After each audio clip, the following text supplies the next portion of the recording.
Damas y caballeros, sean todos muy bienvenidos a estas cápsulas PSU de Historia traídas a ustedes por el preuniversitario UCN Antofagasta. Recuerden seguirnos en nuestras redes sociales, los links en la descripción del video.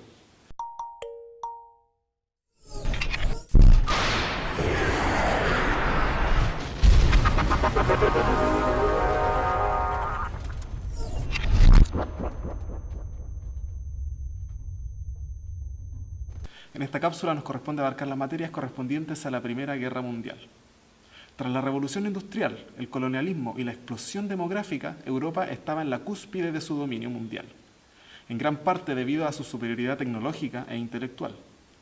Durante el siglo XIX, las principales potencias europeas mantuvieron un delicado equilibrio de poder, que dio resultado en una serie de complicadas alianzas políticas y militares en todo el continente a principios del siglo XX. Desde mediados de la década de 1890, Alemania y Gran Bretaña competían por la supremacía naval, invirtiendo cuantiosos recursos en la construcción de buques acorazados. A esta carrera armamentista se extendió toda Europa, y todas las grandes potencias dedicaron su industria a la producción de equipos y armas necesarias para un futuro conflicto paneuropeo, con lo que se creó un ambiente de tensión en el continente.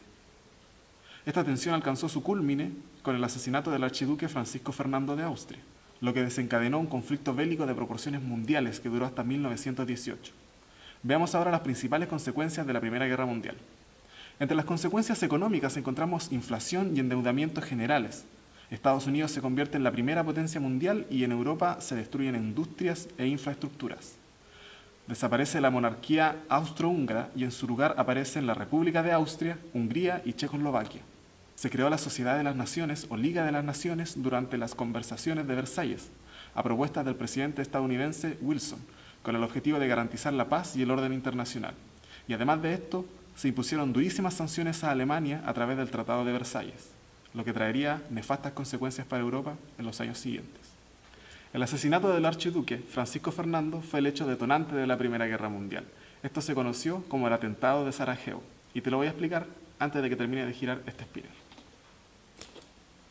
El archiduque y su esposa fueron asesinados a balazos por el estudiante Gavrilo Princip, miembro del grupo serbio La Mano Negra, que luchaba para la creación de la Gran Serbia.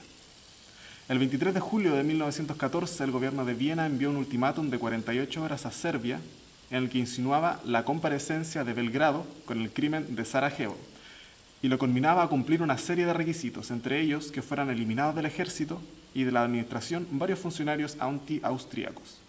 10 minutos antes de que venciera el plazo acordado por sus enemigos, el gobierno serbio aceptó todas las condiciones, pero se negó a permitir que la policía austríaca operara en Serbia. Esta posición no fue aceptada por Viena, a pesar de que Rusia apoyaba el inicio de las conversaciones y Gran Bretaña avalaba una cumbre internacional. El 28 de julio, finalmente el Imperio Austrohúngaro declaró la guerra a Serbia, iniciándose la Primera Guerra Mundial, aunque en aquellos años se llamó la Gran Guerra, porque hasta ese momento no había habido una contienda mundial. Ahora pasemos a la pregunta PSU, la cual dice: el periodo que va entre 1870 y 1914 comprende el panorama mundial previo al estallido de la Primera Guerra Mundial.